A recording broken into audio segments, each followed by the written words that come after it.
గురుగారు మరో ఉత్తరం చూద్దామండి. అనకాపల్లి నుంచి శ్రీనివాస్ గారు రాస్తున్నారు. వ్రతం చేయకున్నచో ప్రాయశ్చిత్తం ఏమిటి తెలియచేయగలరు అని అడుగుతున్నారు.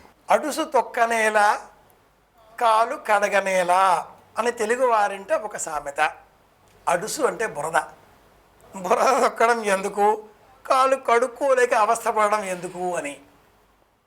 వ్రతం చేద్దాం అని అనుకున్నది మీరే, ఇప్పుడు చేయలేకపోతున్నాం అంటూ బాధపడేది మీరే. చేతకానప్పుడు వ్రతం చేస్తాం అని అనుకోకూడదు.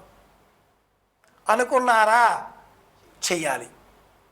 వ్రతం చేయడం అంటే ఈ ప్రశ్నలో పరిభాషలో బహుశా సత్యనారాయణ వ్రతం అయి ఉండాలి, లేదా ఏదైనా వ్రతం కావచ్చును. ఎక్కువ శాతం వ్రతం అంటే ఈనాటి కాలంలో సత్యవ్రతాన్నే సంబోధన చేస్తున్నారు. ఈ వ్రతం చేద్దామని మీరే అనుకున్నప్పుడు ఇప్పుడు చేయలేకపోతున్నామే అని అనుకోవడంలో బాధపడంలో అర్థం లేదు.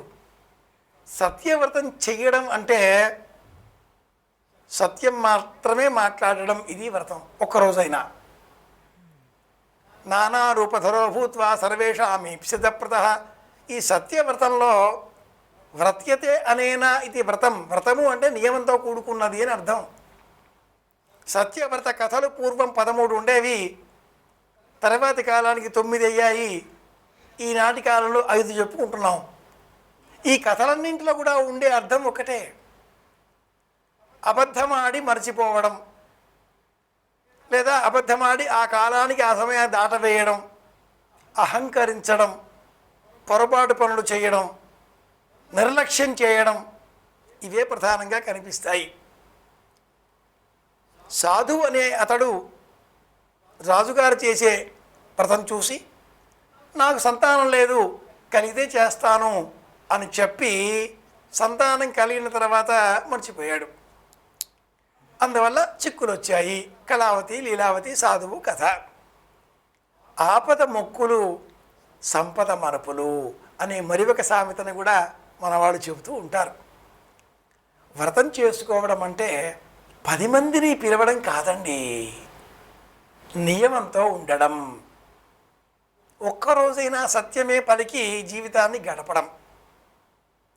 సత్యనారాయణమూర్తిని స్మరించుకొని, లేదా మీరు ఏ వ్రతం చేద్దామనుకున్నారో ఆ వ్రతానికి సంబంధించిన ప్రధాన దైవాన్ని మనసులో నిలుపుకొని నామస్మరణ చేస్తూ ఉపవాస వ్రతాన్ని కొనసాగించి సాయంత్రం వేళ మీ సంకల్పానికి అనుకూలంగా వ్రతానికి సంబంధించిన వస్తు సామాగ్రిలో ఏ కొంచెమైనా కూడా పత్రం పుష్పం ఫలం తోయం, చిత్రపటం, పుష్పమాలిక, దీపం, కాసింత బెల్లం ముక్క, పటిక బెల్లం, ఇంత ఉన్నా పూజ అయిపోతుంది, వ్రతం అయిపోతుంది.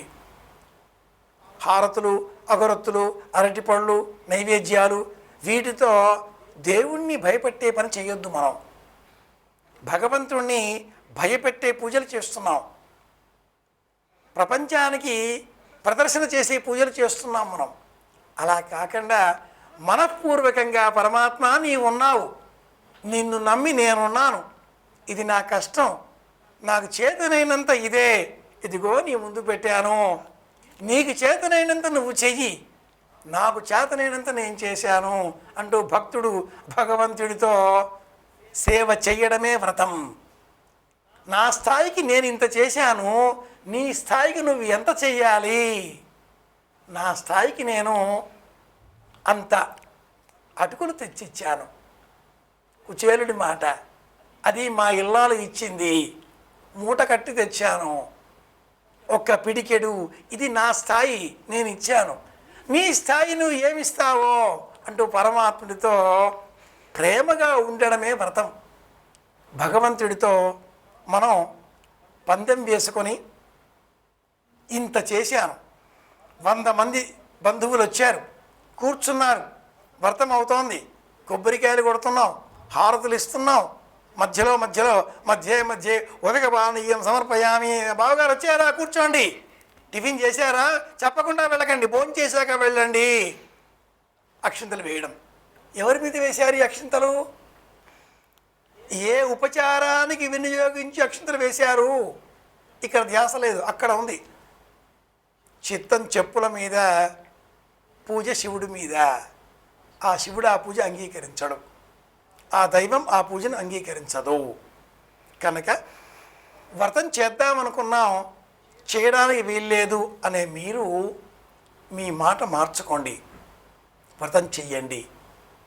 మీరు, మీ ఇల్లాలు, మీ పిల్లలు, మీ అమ్మ, మీ నాన్న, మీ కుటుంబం, మీ 5గురు మాత్రమే మీ ఇంటిలో ఒక పటానికి పుష్పమాలిక వేసి దీపం వెలిగించి కాసింత బెల్లం ముక్క ఆ స్వామి ముందర పెట్టి స్వామి నామాన్ని తలుచుకోవడమే వ్రతం. అంత అయిపోతుంది, చాలు, చెయ్యండి. గురుగారు